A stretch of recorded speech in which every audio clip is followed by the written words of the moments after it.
Hello everyone, this is Rabab. I want to talk today about negative self-talk.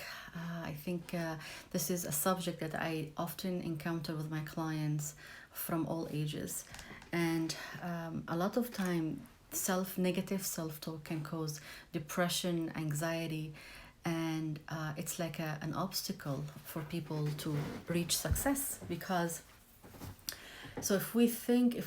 if something wrong happened in our life and then we think that it is um, it is because like you got a low grade in math, for instance, or for instance the project you are doing did not come out the way that you want it to be. So then some people start this spiraling. I'm not good. I will not be successful. I will not achieve what I want. And then it becomes even worse and worse, and people get into depression and anxiety. And this is something I would like to really to address because it can have negative effect on people's lives and the people and our loved ones. So I did have some, and I will also record like a video later on about this, but I wanted to jump really quick to talk about negative self-talk and the impact of that. People sometimes try to think of negative events in their life as catastrophe, or as start to blame themselves or feeling guilty, and start to obsess over what happened over and over and over, and they cannot get it out of their head. And this can be really, really debilitating to people. I think it's important for us to point out the negative self-talk and how can we really deal with it. So we want to be mindful that when we have this negative self-talk, we can catch ourselves criticizing ourselves and realize that this is about how to stop the thoughts in its track and try to shift the thought. So, sorry about that. We want to think about feelings and thoughts are temporary. So, if I am sad or mad or angry, those feelings are temporary, they do not last. So if we wait and pause and try to self-soothe through deep breathing, for instance, or exercise, or maybe journaling, or maybe people sometimes go and take a nap, or I'm someone who likes to take a nap if I'm down, or whatever works for you. So try to give yourself time to break that cycle. It's important to understand that it's not gonna last, and it's under control. We can control it. The issue is sometimes people think that they can't control it and they're gonna continue like this forever, and then they become more anxious and more fearful. And a lot of time people feel alone in it because they cannot most of the time share with other people how they feel. Sometimes I have people sometimes think about that religiously, for instance, if they did what they think it's sin, and then they keep obsessing over it over and over and over, and then some people will just stop doing whatever they are doing of like ritual, like praying or maybe fasting or whatever it is that they used to do. They stop it because what's the point? Because it's so in their head, they are so in their own head, thinking about how bad they are, and they cannot get out of it. So it's important to stop these thoughts and think about it as temporary. I have some notes here, so I am glancing over my laptop.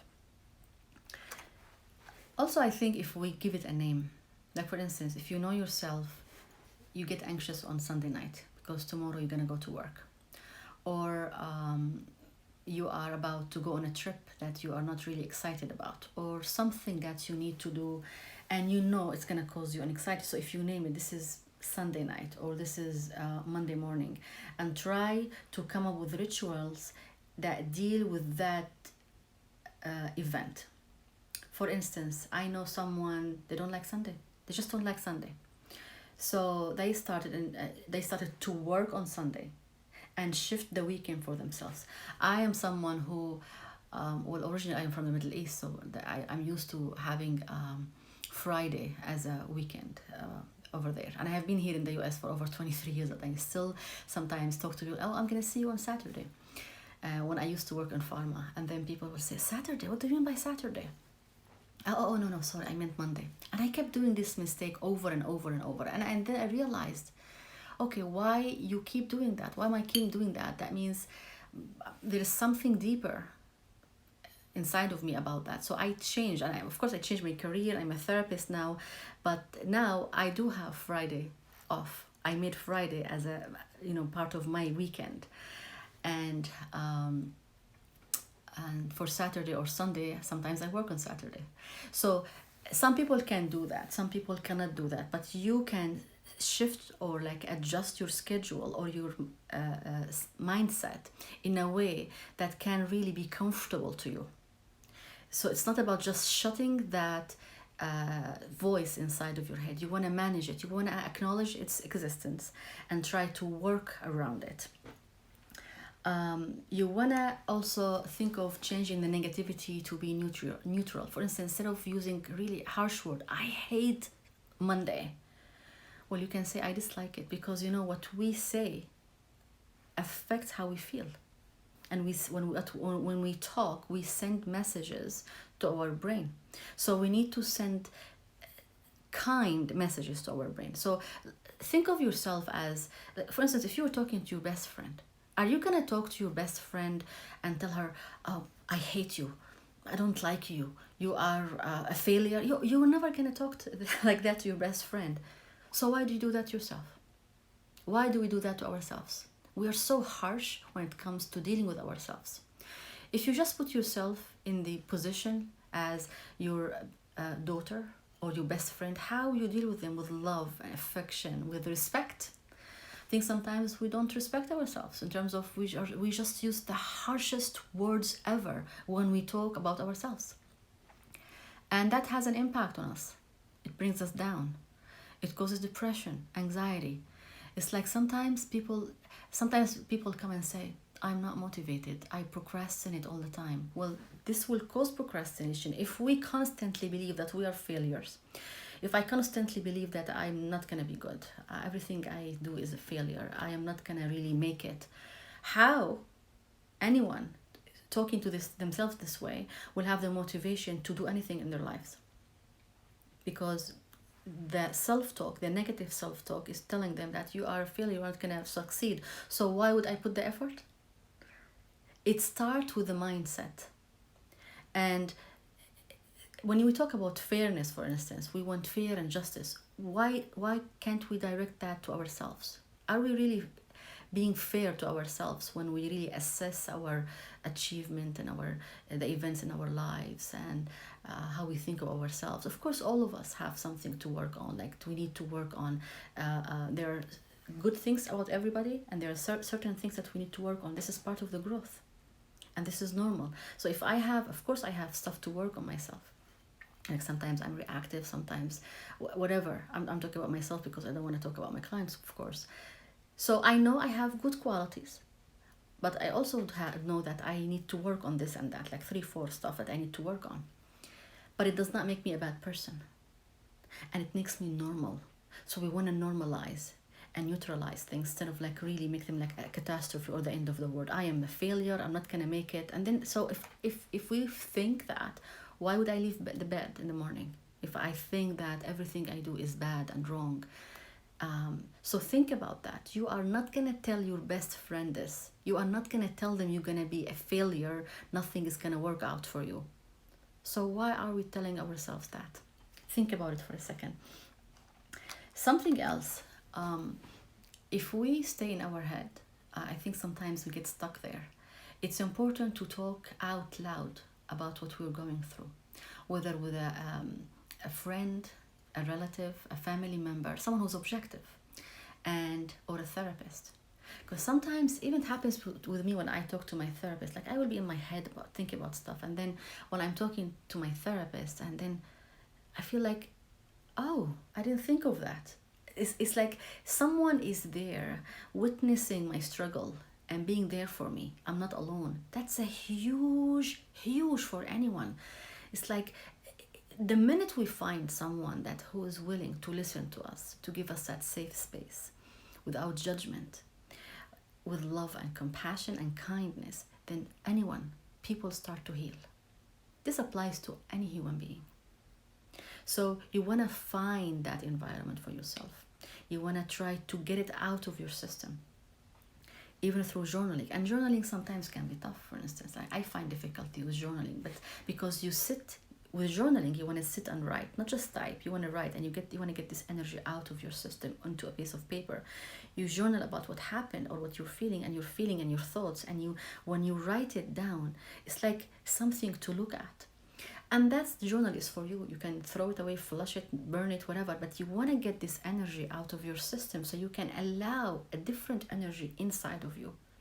So this negative energy, we need to deal with it in order for us to deal with this negativity. It is work, but it's attainable. Another thing that we want to think about, to literally stop the thought. Like, I am thinking this and this and this, and I'm being so negative. You just stop it. You want to meditate. You want to take a deep breath.